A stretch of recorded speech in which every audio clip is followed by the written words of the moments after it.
जब हम खाना खाते हैं तब हम काम के बारे में सोचते हैं, और जब हम काम करते हैं तब हमें खाना याद आता है।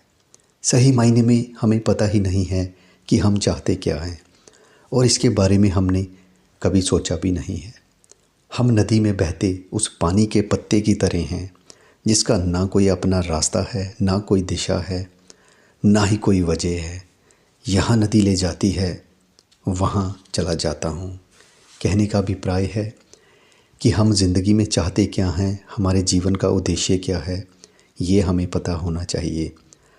जब हमें चिड़िया की आँख पता ही नहीं होगी, दिखाई ही नहीं देगी, तो हम निशाना किस पे लगाएंगे? आपकी चिंता का कारण जान सकता हूँ मैं पिताश्री? देवव्रत ने चिंतित स्वर के साथ अपने पिता शांतनु को पूछा। चिंता जैसी कोई बात नहीं है पुत्र, बस मुझे मेरा ये अकेलापन खा रहा है, शांतनु ने जवाब दिया। देवव्रत कई बार अपने पिता शांतनु को ये प्रश्न पूछ चुका था, पर वो हमेशा ये पता करने में असमर्थ रहा कि पिछले दिनों में ऐसा क्या हो गया है जिसने उसके पिता को इतना चिंतित कर रखा है। उसने अपने विश्वसनीय मंत्रियों को इस बारे में पता लगाने के लिए कहा, तो पता चला कि देवव्रत के पिता शांतनु को किसी सत्यवती नामक महिला से प्रेम हो गया है। देवव्रत ने जाकर सत्यवती के पिता से उसका हाथ अपने पिता के लिए मांग लिया।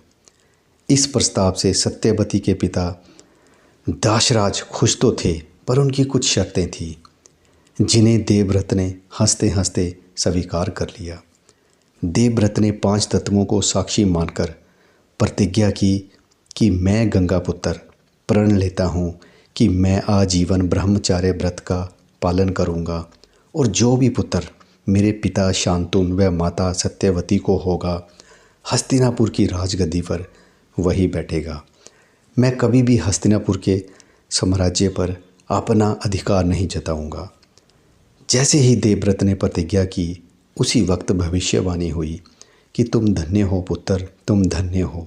इस महान प्रतिज्ञा के लिए तुम आज से भीष्म के नाम से जाने जाओगे। पर हम किसी भी लक्ष्य को पाने की प्रतिज्ञा करते वक्त कई सवालों से जूझते हैं। मैं हार गया तो क्या? किसी को मेरे लक्ष्य के बारे में पता चल गया तो कहीं वह मेरा मजाक तो नहीं उड़ाएगा? क्या सच में मेरे भीतर किसी लक्ष्य को पाने की क्षमता है? मुझे नहीं लगता है कि मैं इतना भाग्यशाली हूँ। मुझ में वैसे कुछ भी तो अलग नहीं है। मेरे जितना तो सबको आता है। मैं जो करने जा रहा हूँ, इसमें नया क्या है? ये तो पहले ही किया जा चुका है। जब भी कोई नया लक्ष्य हम अपने सामने रखते हैं या उसके बारे में सोचते हैं, तो इसी तरह के कई सवाल हम भीतर ही भीतर फुसफुसाते रहते हैं। भीष्म प्रतिज्ञा करना तो बहुत दूर की बात है, हम तो इतना तेज भी मुंह से अपने लक्ष्य के बारे में नहीं बोलते हैं कि कम से कम खुद तो सुन पाएं। हमारे भीतर हार से ज़्यादा हार का डर बैठा हुआ है। ऐसे कई कारण हम खुद को ये समझाने के लिए ढूंढ लेते हैं कि हम कोई काम क्यों नहीं कर रहे हैं। दुनिया तालियां उनके लिए ज़रूर बजाती है जो कुछ पा लेते हैं, लेकिन कुछ भी पाने के लिए पहले कुछ करना ज़रूरी है। एक बहुत खूबसूरत पंक्ति है कि दुनिया प्रेजेंटेशन देखती है और भगवान इंटेंशन देखते हैं।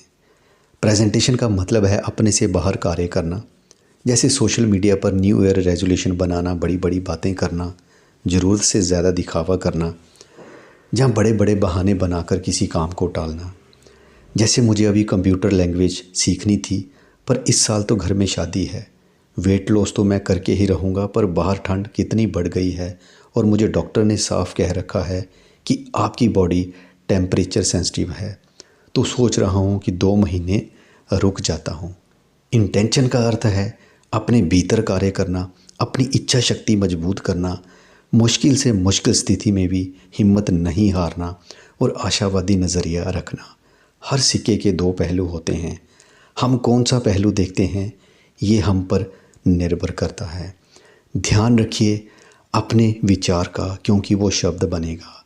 ध्यान रखिए अपने शब्द का, क्योंकि वो कार्य बनेगा। ध्यान रखिए अपने कार्य का, क्योंकि वो आदत बनेगा। ध्यान रखिए अपनी आदत का, क्योंकि वो चरित्र बनेगा।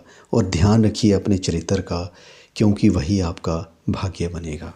कभी रास्तों से जाते हुए, कभी नए रास्ते बनाते हुए, तो कभी प्रलय गीत गाते हुए, मैं पानी हूँ मुझे समंदर तक जाना है। मुझे रोकने का रास, मुझे बांधने का प्रयास, जो लगे खेलने विलास, अपने अंत को बुलाना है। मैं पानी हूँ मुझे समंदर तक जाना है।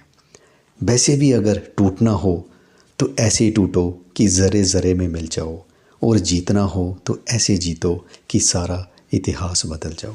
अब प्रश्न ये है कि हम फैसला क्यों नहीं कर पाते हैं।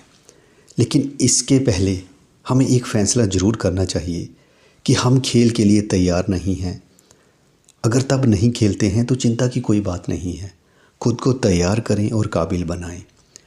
लेकिन हम खेल सकते थे, इसके बावजूद नहीं खेले, ये खुदकुशी करने जैसा है। अक्सर हमारा फ़ैसला हमारी प्रतिज्ञा ना करने की इच्छा इन दो बातों से प्रभावित होती है। पहला होता है हमारे अंदर हार का डर, और दूसरा होता है जीत का डर। हमारे समाज में कोशिश करके हार जाने वालों के लिए कोई मान्यता नहीं है। अगर कोई सीए की परीक्षा देते हुए 5 बार फेल हो गया तो कोई ये नहीं कहता कि मुझे खुशी है कि तूने कम से कम 5 बार हार स्वीकार नहीं की, या तूने कम से कम 5 बार चुनौतियों का सामना किया। बजाय हमें तो ये सुनने को मिलता है कि 5 बार करके भी क्या मिला। मैंने तो पहले ही कहा था, बेकार में वक्त बर्बाद कर रहा है। हमारे आसपास के माहौल ने हार को कलंक से जोड़ दिया है, जबकि हार जीत का सबसे महत्वपूर्ण पहलू है। मानो एक ही सिक्के के 2 हिस्से हैं। आपकी जीत अगर मंजिल है तो आपकी हार रास्ता है। हार ही तो व्यक्ति को जीतना सिखाती है। हार दर्शाती है कि आपने कोशिश की। आपकी कोशिश बताती है कि आप कितना सीखे, और आपकी सीख ये तय करती है कि आप कितनी जल्दी जीत जाएंगे। दूसरी चिंता जो हमें डराती है वो ये है कि लोग क्या सोचेंगे, लोग क्या कहेंगे। लोग आप हार गए इसलिए नहीं कहते हैं, बल्कि कहीं आप कोशिश करके जीत नहीं जाओ इसलिए कहते हैं। जो खुद कुछ नहीं करता वो कम से कम ये काम तो करता ही है कि अपनी टीम को बड़ा करता रहे। अब तय हमें करना है कि पायदान जीत का या खानदान हार का। जीत का डर। सफल बने रहना सफलता हासिल करने से कई गुना ज़्यादा मुश्किल काम है। सफलता हमेशा अपने साथ बड़ी जिम्मेदारियों को लाती है। उदाहरण के तौर पर, अगर आप किसी कंपनी में प्रमोट होकर टीम मेंबर से टीम लीडर बन गए हैं तो अब आप पर पूरी टीम की जिम्मेदारी है।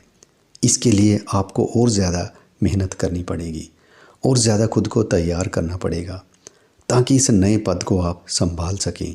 लेकिन कई बार हम अपने कंफर्ट जोन के इतने आदी हो चुके होते हैं कि हमें उससे बाहर निकलने का मन ही नहीं करता है। हमारे कंफर्ट जोन को जैसे ही पता चलता है कि हम अपने लिए जिम्मेदारियां या चुनौतियां बढ़ा रहे हैं तो वो हमें वापस अपनी पुरानी अवस्था में लाने का भरसक प्रयास करता है। महत्वपूर्ण ये भी है कि अगर आप प्रतिरोध करके नए जोन में कुछ दिन खुद को झोंकने लग जाएं तो वही आपका नया कंफर्ट जोन बन जाता है। ज़िंदगी हमें कई बार कंफर्ट जोन से धक्का देने का प्रयास करती है, जिसे हम अवसर कहते हैं। अगर हम उन अवसरों का लाभ उठाना चाहते हैं तो हमें विषम प्रतिज्ञा लेनी ही चाहिए कि चाहे हम कितनी ही बार क्यों ना गिर जाएं, हम कोशिश करना नहीं छोड़ेंगे। मुझे चिड़िया की आंख भेदनी चाहिए, ये उद्देश्य है। मैं चिड़िया की आंख भेद सकता हूँ, ये ताकत है। मैं चिड़िया की आंख भेद कर रहूँगा, ये विषम प्रतिज्ञा है। हार कर कई दफ़ा खड़ा हुआ हूँ मैं, तब जाकर हार से बड़ा हुआ हूँ मैं। नहीं था एक भी रोशनदान कमरे में मेरे, अंधेरों से लड़कर जुगनू हुआ हूँ मैं। बहुत पूछा हवाओं को, बादलों का रास्ता मैंने, अपनी छत से गिरा तब परिंदा हुआ हूँ मैं। हार कर कई दफ़ा खड़ा हुआ हूँ मैं, तब जाकर हार से बड़ा हुआ हूँ मैं। कई दफ़ा रुकावटों ने रुक कर पूछा मुझे, यहाँ किस उम्मीद से खड़ा हुआ हूँ मैं। कुरेद कर लिखा सिक्के के हर तरफ नाम अपना, लोग कहते हैं किस्मतों से घड़ा हुआ हूँ मैं। मेरे हर हिस्से को चोट ने तोड़ा, तब जाकर कुदरत में करिश्मा हुआ हूँ मैं। ना मेरा घर था शीशे का, ना फेंके मैंने पत्थर, मुझे जब घसीटा तब कोयले से हीरा हुआ हूँ मैं। ना जीतना ज़रूरी है ना हारना ज़रूरी है, ज़िंदगी एक ऐसा खेल है, यहाँ बस खेलना ज़रूरी है। क्योंकि आप नहीं जानते किस नुक्कड़, किस गली, किस चौराहे पर मैन ऑफ द लाइफ की ट्रॉफ़ी आपका इंतज़ार कर रही है। इसी के साथ दोस्तों आज का वीडियो का मैं जो है यहीं पे एंड कर रहा हूँ। मेरा आज का जो वीडियो है वो मैंने लिया था बुक ज़िंदगी का कुरुक्षेत्र, और जिसको लिखा है बड़ी ही खूबसूरती से दर्शन रत्नी जी ने। अगर आपको वीडियो पसंद आया हो तो लाइक करना, शेयर करना, चैनल को सब्सक्राइब ज़रूर करना। इसी बुक से रिलेटेड मैं नेक्स्ट वीडियो में आपको बहुत जल्द मिलूँगा। Thanks for watching.